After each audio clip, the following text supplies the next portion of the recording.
Hinesight.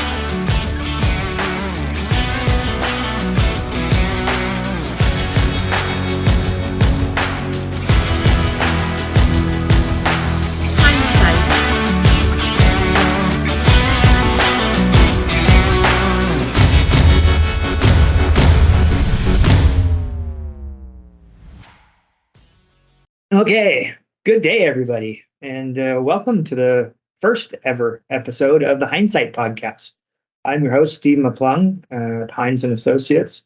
Thank you for joining us. We're excited to have you, and with that, we'll introduce our first guest. All right, so I'm super excited to have with us Mr. Blake Erickson today on our Hinesight podcast, and I'll let him introduce himself. But needless to say, not only a great partner for Hines for many years, but a good friend. And I'll hand it over to Blake to introduce himself.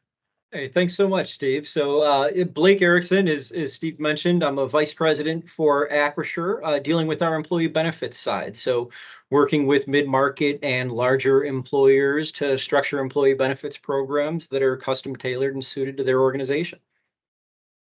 Excellent. Well, we're happy to have you here with us today. There's as I like to think, hey, as an industry, we've seen some huge changes over the last several years, and there's a lot of things going on. And I think we're going to try to crystal ball as much as we can, talk about where we've been, where we are now, and hopefully kind of where we're headed in the future. So, if you don't mind, I thought I'd throw you just a couple of broad questions so we could kind of banter back and forth and discuss them.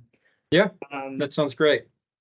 In terms of where we're at now, I guess one of the questions I'd ask you, what are you seeing from your end on renewals? What's the trend? Are costs continuing to go up? Are you seeing smaller mid-sized groups? What's the dynamic?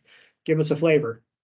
Yeah, so it's been an interesting few years through COVID adjustments back and forth with, decreases in claims that we saw throughout 2020 as a result of COVID and individuals not necessarily pursuing access to care, and then that continuing through the bulk of 2021.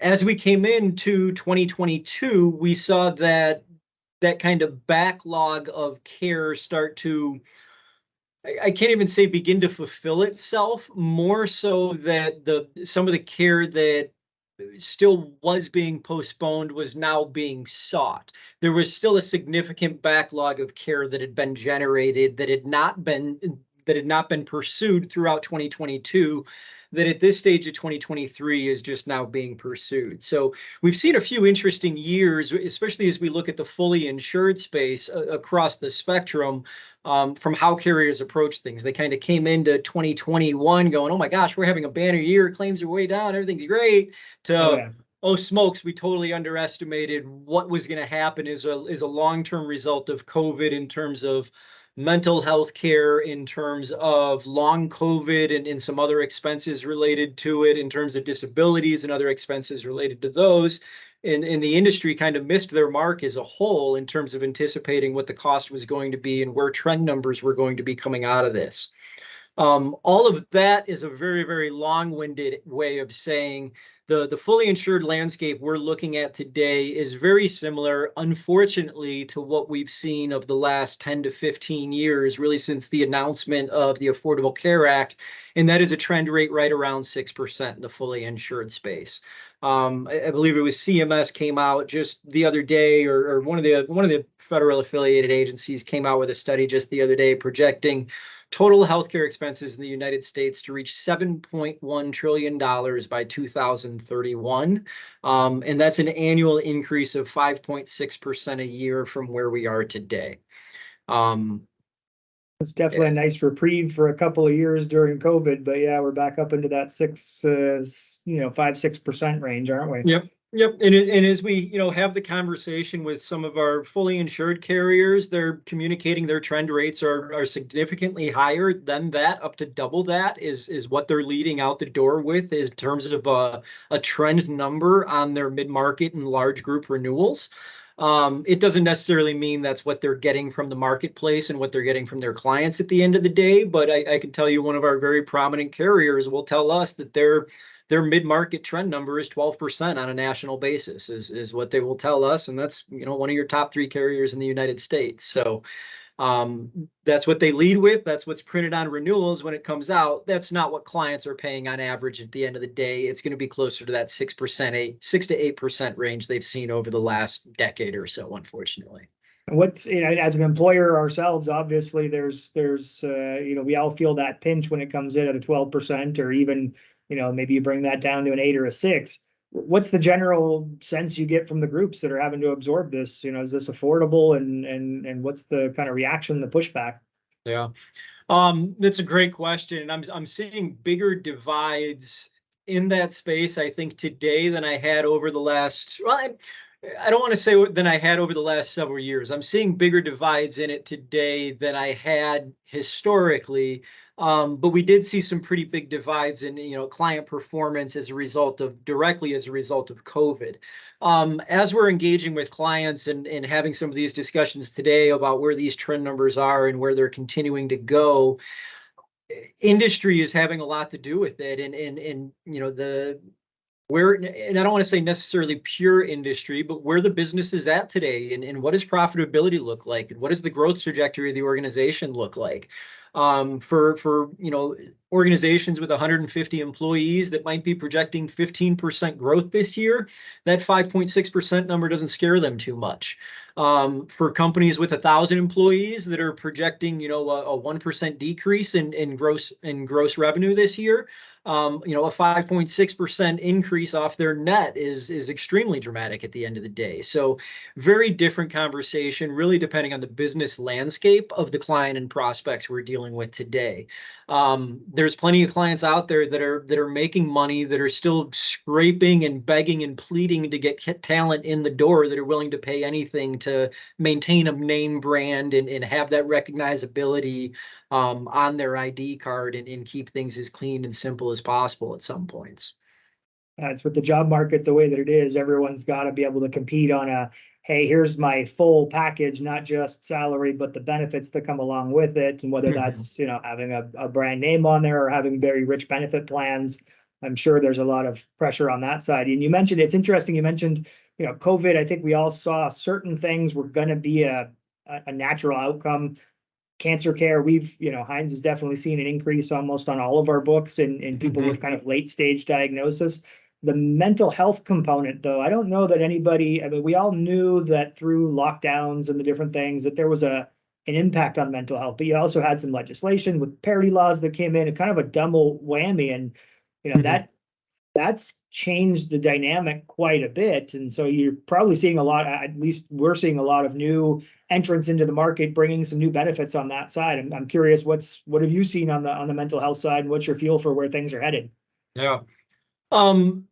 Just to take a step back on the mental health piece, we have a mental health care crisis in this country today, and that's not a new crisis.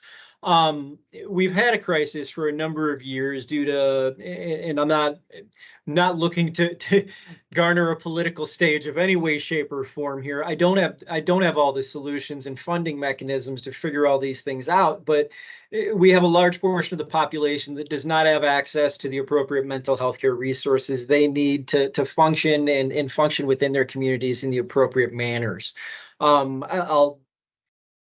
I struggled with that for a long time to really grasp my head around it. Is a guy that doesn't always have that approach, and I'm a pick yourself up by your bootstraps kind of guy.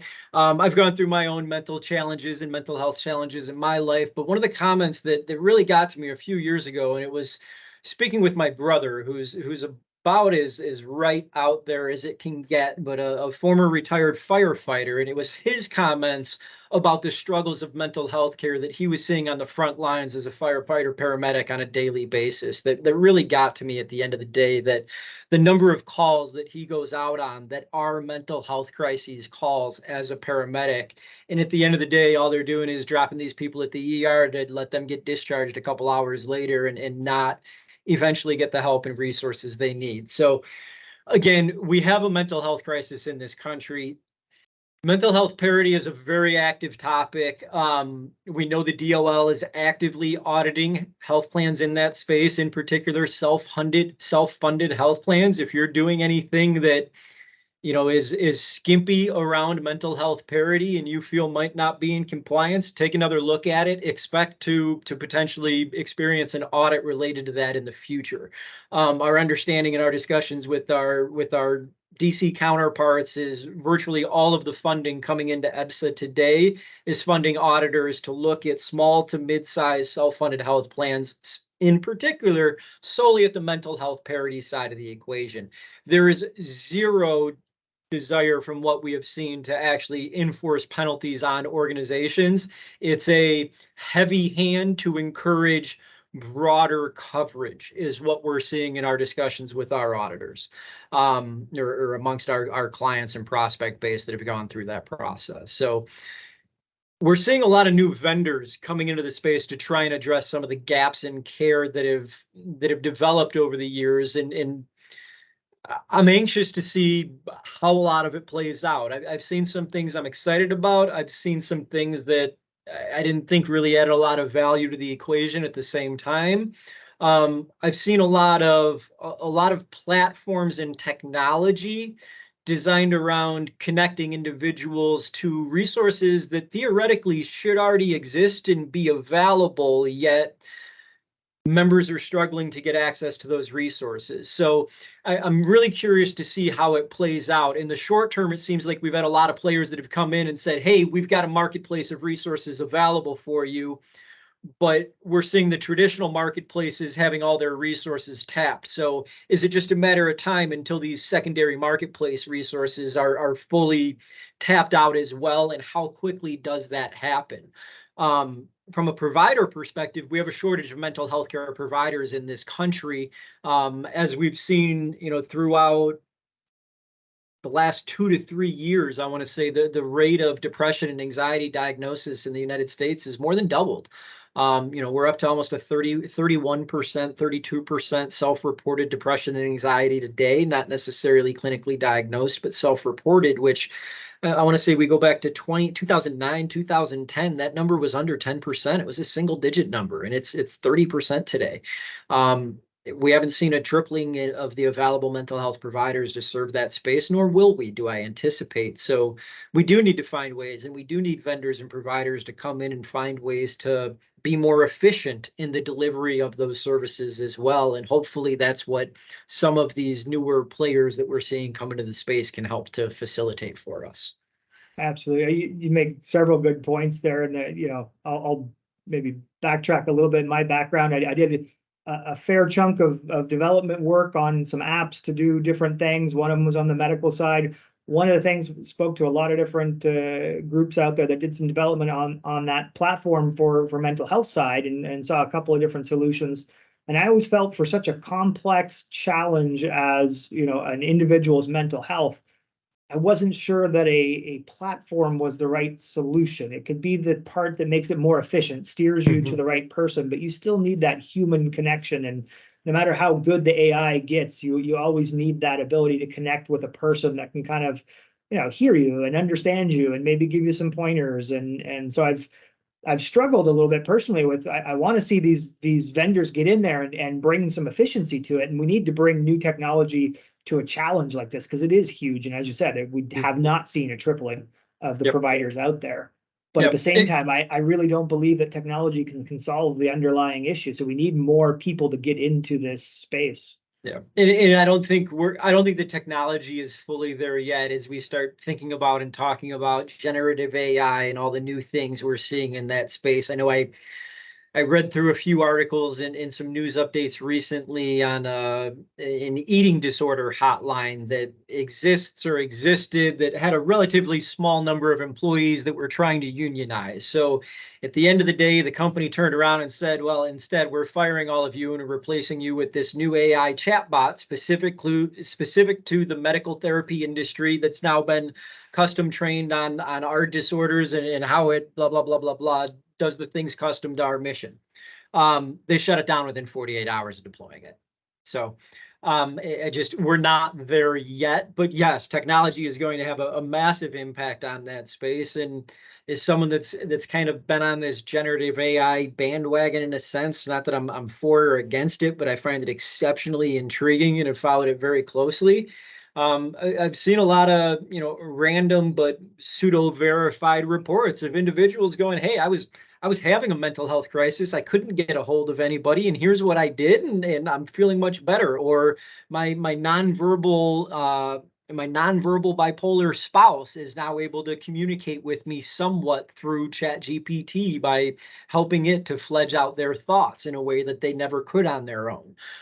Things of that nature, where I definitely think we'll see some opportunities to hopefully garner those efficiencies and really hopefully take things to the next level if we can, to develop some insights into, long term as we think about it.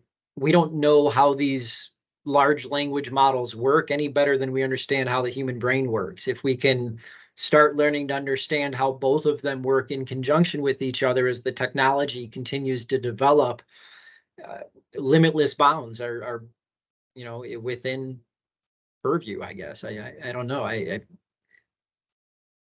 interesting thought to me.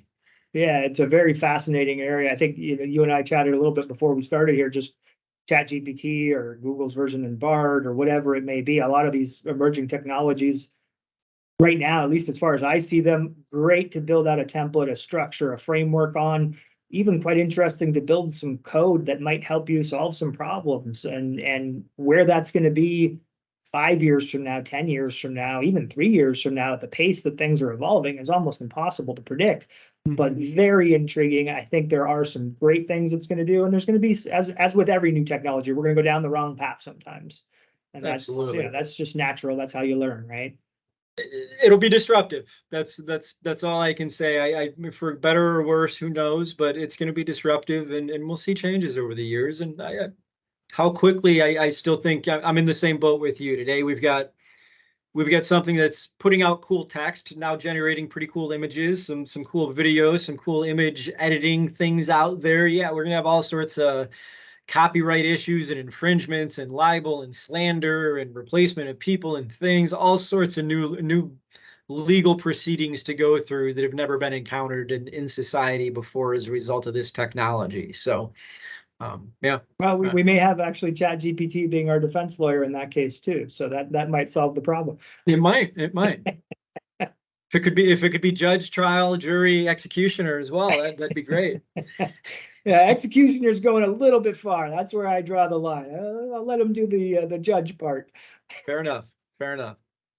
I guess one of the other things that just so much has changed in this industry, but one of the things that I've noticed a pretty significant shift is on the pharma side of things. It seems to me that there has always been kind of a few big players, but there seems to be a lot of other solutions, different angles coming out. I don't know what your sense, what you're seeing, what you're kind of detecting out in the market. Are people anxious for that? Pharma's always been a big challenge, and I just get the feeling like lately there's been a shift and there's more players now available. Yeah.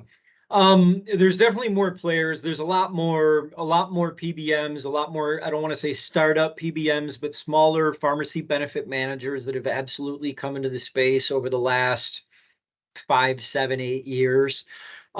We've seen a lot of program managers come into the space as well with alternative solutions that your traditional PBMs aren't necessarily tackling. And I know you're familiar with some of these, so I won't bore you with all of the details and go too far down that path. But yes, we're seeing innovations in the PBM space. What I'm not necessarily hearing is, as much as I might expect, is I'm not hearing a massive clamoring from clients and prospective clients about PBM related pain. It might just be a lack of education in the marketplace that it's something that's so easily addressable, though. We're seeing some of these programs come to market that are providing incredible savings opportunities for organizations, 30, 40, 50, 80% off pharmacy spend, with, a couple of pretty relatively easy triggers when it comes to either international mail or some specialty carve out programs, things of that nature that are relatively member not impactful. It impacts a very small number of the population, but generates a drastic amount of savings for a health plan. So as we're having those conversations with clients and prospective clients, it hits home every time, and they're loving these programs and they're very easy to execute on. There's a lot of players in that space, and we're custom contracts and really getting some of the bigger PBMs to customize their contracts has been a lot of what's going on out there. We could have big conversations as well if we want to go down the rebate side. What's really interesting to me, and really more so, is less the programs we're seeing on our side and more all of the new drugs. I'm going to call them actually new drugs that we're seeing come to market in the space is a little frustrating. Is a guy on my side of the equation trying to help employers to contain costs when you see drugs that have been around for 30 years to treat something all of a sudden have their dose lowered from 60 milligrams to 50 milligrams, and now all of a sudden it's to treat something different, and the cost isn't $2 a pill, it's 2,000. It's really interesting to me to see that transpire and take place, and just understanding how individuals are responding to that, and how health plans and PBMs then respond to these types of drugs is very interesting. I have not yet run into the situation where we've needed to battle one of these new, $3 million one-time treatment medications, thankfully. That'll be interesting the first time that I do personally run into one of those from a stop loss perspective. And that's been an active conversation we're having with clients is, as most clients review their stop loss contracts on the self-funded side of the health insurance equation, you're usually limited in terms of your reimbursement from stop loss in any given plan year. And it's not a $3 million reimbursement they're going to provide you, depending on size and scale and scope. But for mid-market, for the most part, it's not at that scale on a per claim basis. So there's some exposure that needs to be addressed within the marketplace, and how we're going to tackle some of these new biologic drugs coming into the market, and what can we do to protect employers in that space appropriately. It's very interesting. I'm seeing we're seeing a lot of success to bring costs down and control some of these insane expenses that we see come up. But at the same time, there's a lot of shell games being played in the back end of the marketplace, especially in the fully insured world when it comes to the pharmacy side of the equation. The shell game, as you call it, it's always been, and you mentioned rebates. I mean, it's always been one of those things it's tough to get a true picture of what's really going on, where all the costs are going. Yeah. But I'll ask, maybe, I don't know, a touchy subject or kind of a newer one with the Ozempic. Talking to a stop loss carrier just a couple of weeks ago, was wondering, hey, how should we be handling something like this? I mean, obviously the weight loss benefits of something like this could be fantastic. Mm-hmm. Is it proven? Is it, where is this headed? Should that be a benefit? What have you seen, different groups out there wanting to bring this on as a benefit? What's the general consensus, or have you been able to kind of form a consensus yet? Yeah, I haven't formed a consensus yet, and we're really just starting to dive into those conversations. We've known it's been coming for a while. That being said, it's not a pain point or a hot button for most of our clients. It's not a leading cost driver. While it's certainly something that we want to put on the list for discussion, it hasn't been a focal point for too many clients that we've dived that deeply into. I would think you guys have actually probably been a little bit deeper in discussions with some of your client base regarding it than we may have been on our side thus far. From my personal perspective, I think it's, from the studies I've seen, it's a slam dunk. Employers should be paying for it, encouraging employees to lose the weight and get healthier regardless of the cost. It's the data suggests, from my perspective anyways, and I'd be very curious to hear your clinical team's perspectives, but from my perspective, the data suggests that it makes sense when it makes sense, and it should be prescribed for weight loss as it should be prescribed for weight loss. Where are your clinical teams usually resting kind of on that subject today, Steve, out of curiosity? It's a great question. So it's kind of the same, as we looked at surgeries that were available for weight loss in the past, kind of the same question, okay, what are the circumstances? What has the individual tried? Because anytime you take any kind of medication, mm-hmm. there's a risk to it. It doesn't matter what the medication is, and the risk is minimal, and they usually try to manage that, but there's a risk. So have you tried these other alternatives first? And if you have, then maybe that's the right step to consider. Certainly before you go to something as advanced as a surgery to try to eliminate it. And I think, it is a general, you do want to cover something like this because the wellness benefits, if you can get weight down. I'll give you the story from my father years ago was very overweight and diabetic. And after losing nearly 200 pounds, got his kind of blood pressure, everything under control, including his diabetes, to the point that he no longer takes insulin. That's a huge cost savings. Now, his cost saving would be to Medicare. So it's all of our tax dollars at the end of the day. Not necessarily a health plan, but you can imagine that adds up. If you could get so many people on a health plan that are able to get their weight under control because they're taking something like Ozempic and then eliminate the need for insulin, not only does that give you quality of life, but that's huge cost savings. I mean, I see it as a great thing, but you do need to take that step. Hey, here's some other alternatives before you go as far as, taking a medication or going the next step to possibly a surgery. Yeah, no, I agree 100%. I think every health plan sponsor should be covering it. Most of our PBMs by default we're not excluding, we're not going out of our way to exclude anything. So unless our PBMs are reaching out and going, hey, do you want to, write in an exclusion for this? We're not actively pursuing that. So I think we're in a spot where most of our clients are going to be readily covering it. I'd be very curious. I have not engaged with my fully insured carriers to get their perspectives, but I would assume, like most things, it's something that generates premium at the end of the day. If it generates claims in the short run, and usually I don't want to say there shouldn't be that abrasive, but I think in the short run, it'll generate premium dollars, and that's something that insurance carriers usually like. So I think it'd be a no-brainer for the bulk of them to get on board with it as well. Yeah, I would assume the same. Anything, as you say, that's going to help on the premium side is going to help them across the board. So yeah, helps the premium side and it helps the wellness side, which that's a win-win for them all day. So speaking of the fully insured, and if I look at least in my mind, the way the industry has been going, more and more consolidation, more and more of these big players getting bigger, right? And I don't know if United made a couple of interesting acquisitions lately. I'm sure across the board we can all think of some of these huge mergers. What's your sense? How's that dynamic playing out? Is that going to continue? Let's crystal ball it into the future.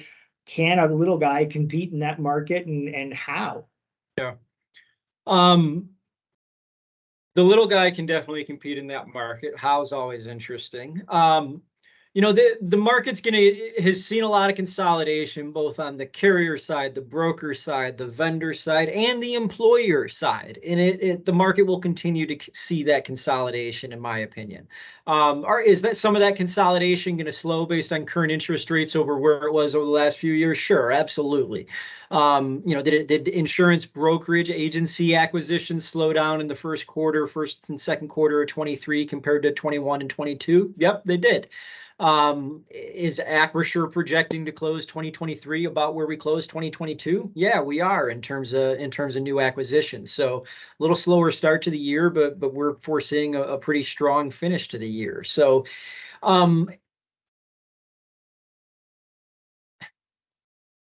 I think there's a lot of challenges that exist for employers to manage things when they have fewer options readily available in the marketplace. United Health, I saw the update this morning, actually, is Humana had announced their intent to exit the group health insurance marketplace a while back. There was actually an announcement that came out this morning. I'm not sure it even went fully public yet, but it was Humana has partnered with United Healthcare to transition that remaining book of business.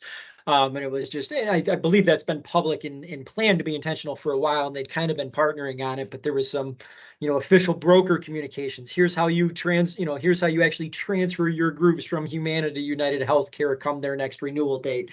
All those things starting to come out this morning. So, as much as that wasn't an acquisition, there's consolidation and removal of players as a result of that, which doesn't bode well if you're looking to stay in that fully insured space as an employer.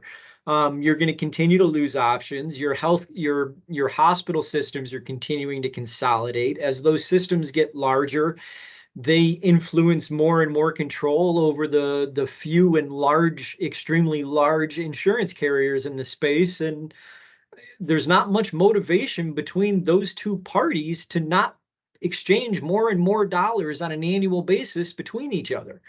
Um, at the end of the day, the only way those fully insured insurance carriers are allowed to make more money is if they pay out more in claims. The Affordable Care Act set medical loss ratios at specific percentages based on market segment, and if the carrier doesn't pay out X number of dollars collected in claims, they've got to give it back. So at the end of the day, if they want to increase total profit, they've got to pay out more dollars in claims, and the hospitals are happy to help them do that. So I mean, you're bringing up what is the crux of the systemic issue in what we do. If the only way I'm going to make more money is to pay more in claims, and the only way the provider is going to make more money is to charge more for each of the claims that they're doing, who's got the incentive? I mean, the small to medium employer, even the large employer, to be honest. I mean, let's not, anybody who's seeing inflation go through the roof, they're the ones that are getting the short end of this stick, especially as employees have the bargaining power, and we're all fighting over the same employee pool to try and get people in the door. We've got to provide the benefits. How do we combat that? Where does this, it's a broken system. Where do we start to fix that? So, and I'm going to challenge your statement even a tiny bit further, Steve. From as employers, we suffer, but our employees suffer even worse, because every dollar we're spending on healthcare as an employer is dollars we're not paying to our employees for the hours they're working, or company profit, depending on organization and how everything gets allocated at the end of the day. But yes, if we're spending $1,000 per employee per month instead of $500 per employee per month, it's a massive amount of differential in wages that could be paid out to X number of people in different ways. It's a challenge to figure out where those dollars are going to go at the end of the day. The fact of the matter is that the healthcare system that's been built in this country is a broken system. And we hear all I do anyways, as a health insurance guy. Geez, gosh forbid. Not only am I in the healthcare space, I'm on the insurance side of it. I'm the absolute devil. And I've said it for a long time. Health insurance is not broken. Healthcare in this country is broken. Access to healthcare in this country is broken. The healthcare supply chain is broken. Insurance is a funding mechanism at the end of the day. We're just in the background to make sure the dollars are there to pay the expenses. Yes, there's carriers that you could say are quote unquote working with providers, and everyone at the end of the day has the same goal of keeping those rates increasing in the name of inflation and greater profits, except for the client employer. It's a segmentation of value. It's a segmentation in a clear opposite of goals and what an employer wants versus who they're hiring to do that for them. When an employer hires a national carrier to maintain their healthcare spending, they're getting access to, yes, some of the most deeply pre-discounted negotiated rates that exist on a super broad basis with a great looking logo on an ID card. But there's challenges to that as well. You're accepting the fact that your employees are going to go to whichever provider they want within that PPO network, whether that MRI costs $150 at that in-network provider or $15,000 at that other in-network provider. You don't really get a say in it for the most part. I do have to give United Healthcare a tiny bit of credit here. As I say this and I talk about this lack of transparency, I've got to give UHC a tiny bit of kudos. They did partner with an organization back in 2019 that has developed a pretty cool transparency application that does provide transparency for employees prior to the point of service to see whether, it varies a copay basically based on cost. So they've gone down the right path, and they're pursuing the right path based on data and technology availability and how to communicate it. But they're not all there yet, and the incentives are still misaligned. At the end of the day, the incentives are misaligned. Your challenge on the employee side being kind of bitten in this too. You're absolutely right. If I'm not putting it towards salary, they're not taking it home on their paycheck, and it's going into benefits. Or the alternative, a lot of people have gone to that high deductible, in which case they're still having to cough it up out of their own pocket. So Mhm. maybe they're getting a little bit more in salary, but it's getting eat up by their deductible. Mhm. What, I guess my question would be, and being a, small to mid-sized employer, this is a challenge that we face. Moving to a self-funded versus a fully insured takes away that perceived inverse incentive. Right now I don't have somebody who's interested in my premium going up because it's my own dollars, but there's risks to that too. Talk to me a little bit about the challenges of self-funding and how, yeah, that may be a solution to one problem, but it brings some other challenges. Yeah, so and really as employers take on the potential alternative of how do you solve the crisis and that misalignment of incentives from the fully insured space, is Steve's saying, we pull the trigger, we go self-funded. You unbundle your solutions and disconnect yourself from the typical carriers that have that incentive misalignment. You hire a third-party administrator and you're paying fixed administrative fees for a fixed service to pay your claims. You're responsible at the end of the day to pay your claims. You're typically bringing in a guy like me to help coordinate all of those things and place stop loss insurance as well, which is your back end and your tail protection for the organization.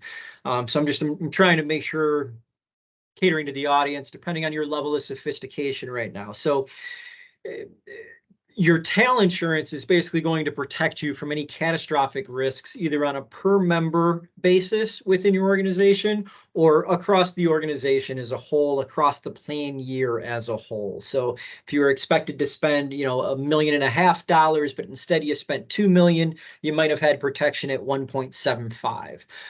If we might put a plan that says, okay, no employee exposes you to more than $75,000 in expenses, or no member more than $75,000 in expenses. Someone spends 150, no big deal. The other 75 is picked up by stop loss.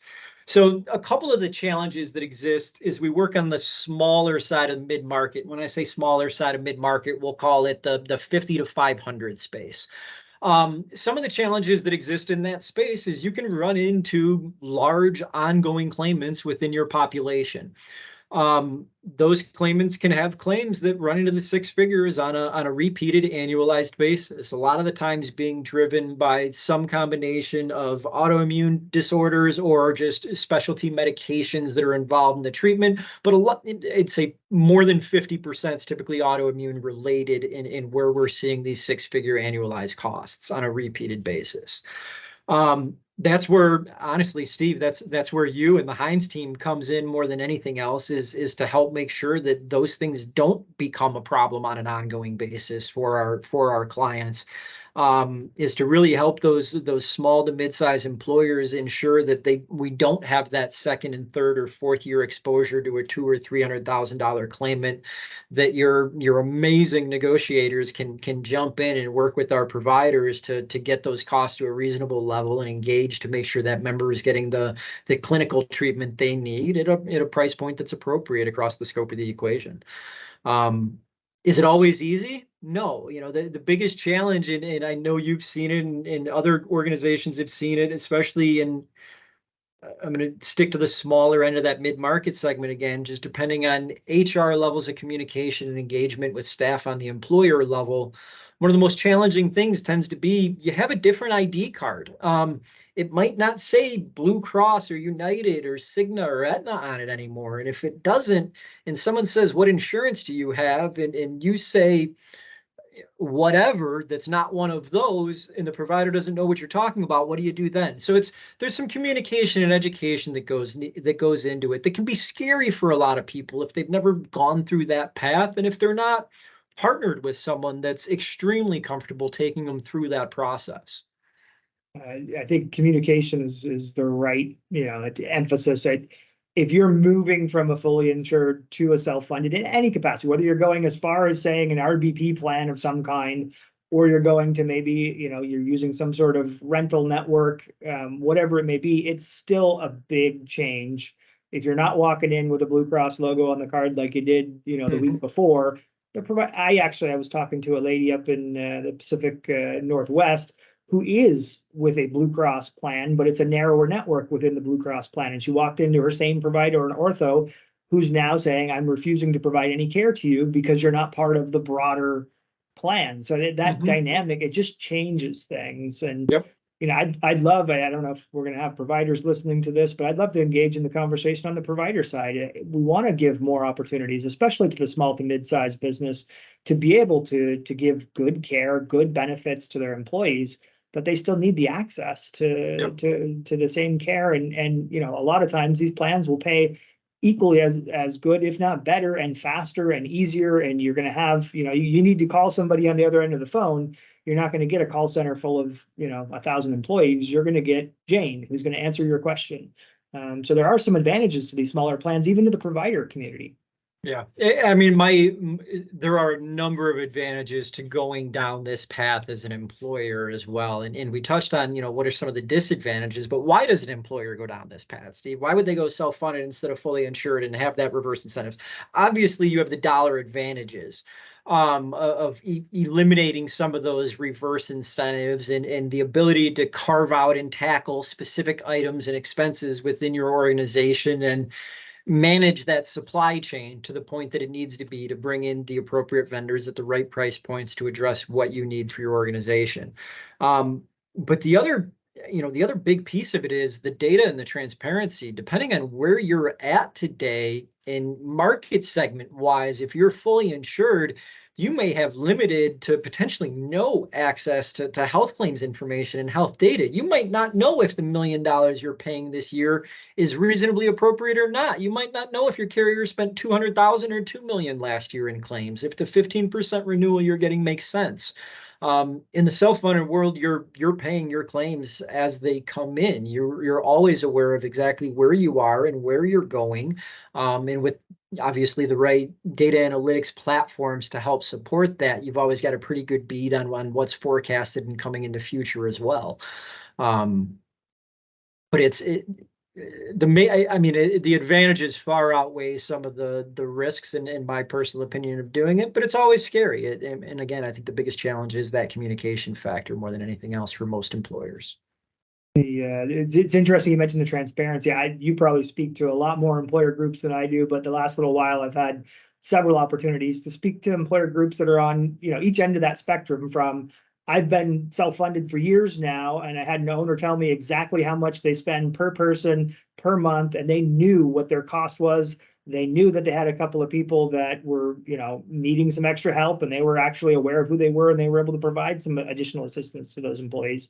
To somebody who was terrified of going self-funded, but really had no idea what their average cost per employee was, had no idea what was going on with their population. And it really is a whole different world when you go self-funded, and there's a journey that I'm sure you've seen more than I have that you have to go on to learn about what does it mean. And wow, I now have a lot of insight into the health of my population, to where my costs are going. Am I spending it on things that are actually bringing value to my employees, or am I just spending it on the machine and I have no idea where that dollar is going at the end of the day?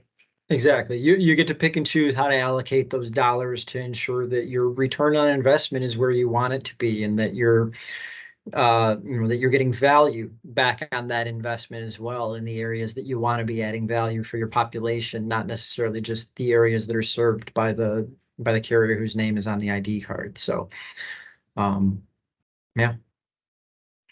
I think I could go on here probably for another hour if we wanted to, but we're coming up on roughly an hour, I think. I appreciate you mentioning Hines and what we can bring. There's lots of other folks out there that can bring some great things. I did want to take a moment and just kind of acknowledge Acrisure and give how can someone reach out to you if you would? So maybe just give us a little. I know you've got a ton of solutions. We as an organization actually do use a few of your services and we appreciate them, but maybe you can just kind of give a little plug for all the things that Acrisure does and how people can reach out to you. Sure. So Acrisure, for those of you that may not be familiar with us, we are a global fintech organization. We've got about 14,000 employees globally. We are in 21 countries today and did about $4.2 billion in trailing 12 months revenue. So massive global fintech firm. We've got our hands in a few different spaces. Number one, in our predominant focus is on the insurance and risk management space, including employee benefits and all things associated with insurance, risk management, employee benefits. Number two, we're also a little bit we play in the title insurance space. We're actually the largest title insurance provider in the world. So title, mortgage origination, broad scope of insurance. And then thirdly, our other big focus today is on cybersecurity services. So outside of just pure cyber insurance placement, actually making sure that your systems processes are up and running, not replacing your MSPs and things along those lines, but just making sure that what you have is everything that you want and it's functioning the way you want so that you can go out and purchase that cyber insurance coverage you need. Myself, I'm local out of, well, I'm going to say I'm local, depending on where you are, where you're listening to this. I'm out of our Naperville, Illinois office. Presidio is the name that flags on my building, but it'll be rebranded to Acrisure within the next 18 months or so. We've been a part of the Acrisure family for more than 8 years now. So we have a lot of new exciting things going on. If you would like to get in touch with me, you're welcome to reach out. Phone number 630-853-2527 or email b.erickson@presidio, presidiogrp.com. I'm sure Steve can probably throw a link up or a text link or something like that too. We'll get that put on the bottom of the screen as you're saying it. So perfect. Blake, thank you so much for your time today. And thank you everybody for listening. Absolutely. Thanks, Steve. Thanks, audience. Hope everyone has a fantastic day. Hinesight.